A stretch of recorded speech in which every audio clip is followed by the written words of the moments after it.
Happy morning, dear friends. Here's yours, Dr. Rajanta. Welcome to Demystify with Ajay.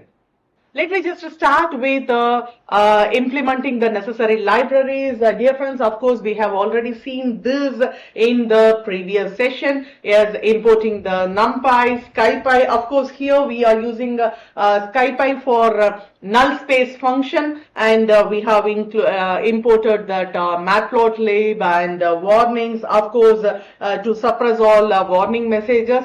And we have also used this parameter, that is a configuration parameter using with dictionary for default size and transparency and of course the size of the font. Okay, so let just make use of this print function, and let I just display the exact or execute that exact import functionalities.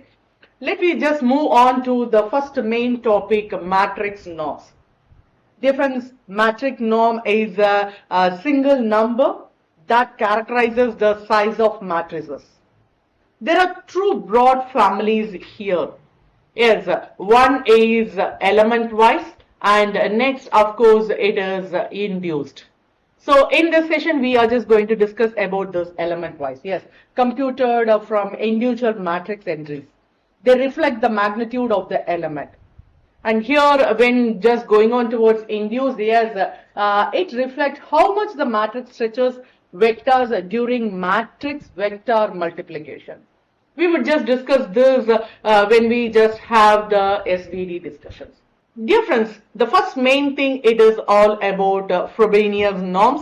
Yes, this is the most common element-wise norm in which we just already specified. And of course, dear friends, you can also call this as Euclidean norms, or you can also specify this as like N1 normalization. So which generalizes the vector norm to matrix. And this one here, we have a standard equation for this Frobenius norms. Yes, dear friends, observe to measure overall size of a matrix. So here the Frobenius norms of matrix A equals the square root of double summation. Yes, for the summation I, which is equals to 1 to m, and summation j, which is equals to 1 to n of matrix A sub I comma j squared. So this is the exact standard Frobenius equation. And it is simply the square root of the summation of all squared elements, treating the matrix as a long vector. And of course, you can also have the general p-norm functionalities. Yes, the p-norm functionalities of equation here, it is p-norm of matrix A equals to here. Of course, it is the double summation of absolute values. Kindly just observe. So here summation I equals 1 to n, and summation j, which is equals to 1 to n. And kindly just see here, we are just going to have the absolute value of matrix entry just raised to the power of p. Okay, raised to the power of p, and with the entire quantity raised to the power of over p. Okay, so that is what the main thing here. So this is the exact equation of a general p norm.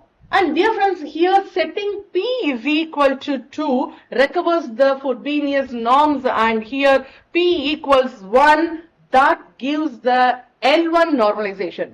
So here, of course, it is the sum of absolute values. Okay, let me just discuss this Frobenius norms with a coding. So here it's there. So dear friends, let me just start with defining a matrix A, which is a 2 into 3 matrix, and this will be the input for all norm computation.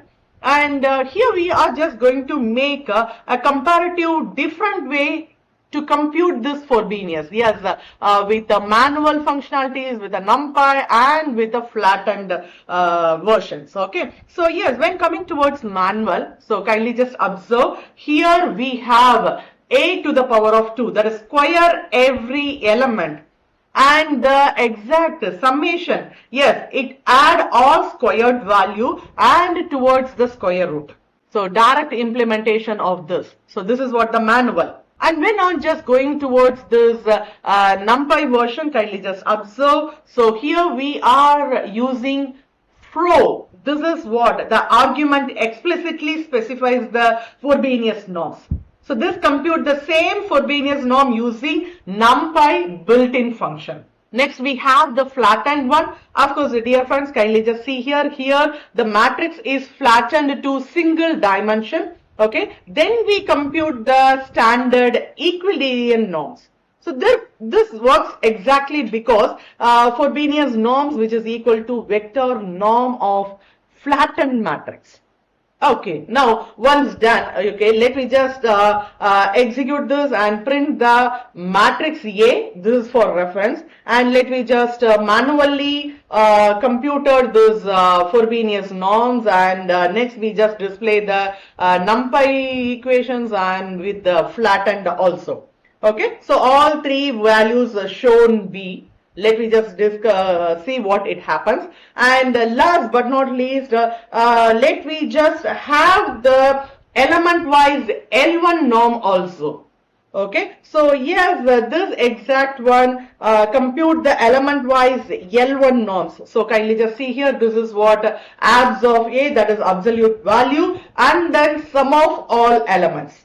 Okay, how this happens is, of course, kindly just observe this one L1 norms. Here we just have vector L1 functionality, the summation of absolute values. Okay, so I and J, sub I and J. So this is not the matrix L1 max column summation actually. Okay, so this is total absolute summation. Don't get confusion with it. Okay, so yes, dear friends, let me just print that L1 norms also. Okay, so here we are just making it, and next we are just going to display that the sum of squared element before square root. Okay, before square root is in the sense this one. So summation of A sub I J the whole square, only this one. Okay, so that also sum of squared elements we want. So let I just execute and we just see what is the result. And yeah, here we just go. So kindly just observe, dear friends. This is the exact manual formation. We just got 9.53, and we just using NumPy the same value, and those Frobenius norms, yes, that is also the same value. And the matrix behaves like a vector in high dimensions also. And when I'm just making this, kindly just see, this is what the element-wise L1 norms and matrix L1, that is what the square root. Here we are able, all these three methods, when we just compute it, all these three methods, it just giving the same value. Yes, of course, we already know we have the matrix as like 1, 2, 3, 4, 5, 6. This is what the value of a matrix A. And when we just agree towards this Frobenius norm, a matrix A, so kindly just to see here, this one square, 2 square, 3 square, 4 square, 5 square, and 6 square. This is what the exact summation of all the square root values. And when I'm just making here, we just get a square root of 91, which is of course equivalent to 9.5394. So this is what the exact value we just get. And dear friends, where this exact Frobenius norms is used, yes, this exact matrix norms is very much important when you just discuss on this data science or Gen AI. So mainly at the time of regularization. Okay, and here regularization, of course, even now we have just seen about L1, and of course L2 regularization also, ridge regressions also. Okay, it just adds the lambda function towards our exact matrix. Okay, towards the Frobenius or the whole square to the loss function. So this penalizing large weight and preventing overfitting. And here we just done with the L1 regularization, that is lasso. So where we just had only this one. Okay, so this is what encouraging sparsity. So this measures the different they are, that is, this is objective minimized in low rank matrix approximation and image compression. That is very much important. Okay, now let me just move on to this matrix trace. Dear friends, the trace of the square matrix is the summation of its diagonal element. Yes, kindly just see here. Here, when we just speak on towards this trace, yeah, trace of an A equals to the summation of I equals 1 to M of A sub I. Here, there is a beautiful connection that is the Frobenius norms can be computed via this trace A also. Frobenius norms of matrix A, that is equals to the square root of, kindly just see here, this is trace A. Okay, and here we have only the summation of one summation, okay, summation of matrix A. So here let I just make it a trace of A transpose A. So this is what, so this works because each diagonal element of this A transpose A is the dot product of a column of A with itself. Okay, so yes, amazing. Now, so let me just move on with coding. So observe here, dear friends. So let me just define the matrix 1 with a 3 into 3 square matrix. So here we have the first one, and here we define another 3 into 3 matrix M2 for comparison. Okay, so first of all, let me just print what is there in matrix 1 for reference and compute the trace of the matrix. And second, let me just define what is the, let me just print what is the M2. And again, let me just have the trace of this. Okay, now I just want to specify one thing, dear friends. So here, trace of a matrix M, which is equal to summation of, I have already specified in the word diagonal elements. And here, what is the diagonal elements here? So according to this matrix, if I just take matrix M, it is actually 4, 5, 6, 0, 1, 4, 9, 9, 9. So yes, summation of diagonal element here, I just have this one, 4, 1 and 9. So 4 plus 1 plus 9, which is equal to 14. Okay, now let me just go with the matrix 2. So here it is 0, 0, 0, 0, 8, 0, and lastly it is 1, 2, 6. And yeah, let me just make the summation of the diagonal element here. So it is 0 plus 8 plus 6, yeah, which is also equivalent the same. So both matrices have the same trace. So even though their elements differ. Okay, so here we have just seen manually. Let me just go on towards this coding. Actually, it defines a matrix A with a 2 into 3 matrix. Okay, so here 2 into 3 matrix, yes, we are just going to compute this exact matrix with the Frobenius norms using the trace formula. That also let me just try. So here what it happens, first of all, let me just make it with a step by step. Transpose of A and matrix multiplication of A transpose dot A. Okay, and next we are just going to make it with the summation of diagonal element by using trace and square root for the final norms. So mathematically, yes.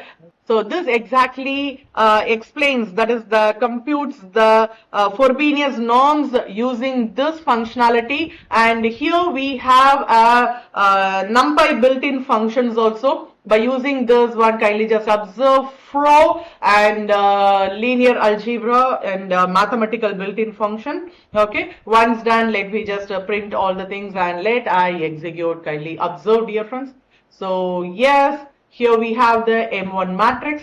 By using trace formula, we have just completed the trace of matrix M1, and this one is matrix M2, and this one is trace of M2. And kindly just observe Frobenius via trace and Frobenius norms directly discussed above here. Kindly just observe. Okay, and now what we just got is the using via trace. And yes, dear friends, whether this both results are numerically equal, of course it is equal. So this shows that true, so confirming the equivalency. And dear friends, of course, I have to specify one thing. Kindly just observe this exact Frobenius via trace. Yes, it is very much used and mainly in the form of optimization problems. And of course, by using machine learning, you can just make use of this in loss function. And even though for matrix calculation, yes, this is very much identity and heavily used here. Okay, so the Frobenius norms can be computed directly or elegantly through the trace as like A transpose A, and revealing a deep connection between matrix multiplication and magnitude. Okay, let I just summarize what we have just discussed in this session. So, dear friends, this exact session introduced the concept that transform matrices from simple array of numbers into powerful structures with deep mathematical meaning. Yeah, first we have discussed about norms. Of course, norms provide scalar summarization of matrix size, and here we just gone towards the Frobenius norms. Kindly just observe the Frobenius norms of matrix A equals to the square root of double summation. Okay, I1 to m and summation j1 to n. Okay, of matrix A sub ij squared. Is the most common used in regularization, of course, lasso and ridge regularization and matrix distance also. Kindly keep it in mind. And next we just gone towards trace. Yes, dear friends, here we just discussed about the trace of A equals summation of I1 to m A sub ii. So, is the sum of diagonal element, it equals the sum of eigenvalues and connects to the Frobenius norms. Hope I think so this session would be helpful for you. So like this video, share it with some other who just start or interest on learning machine learning or generative AI, and subscribe, dear friends. So see you in the next session. Happy learning, dear friends.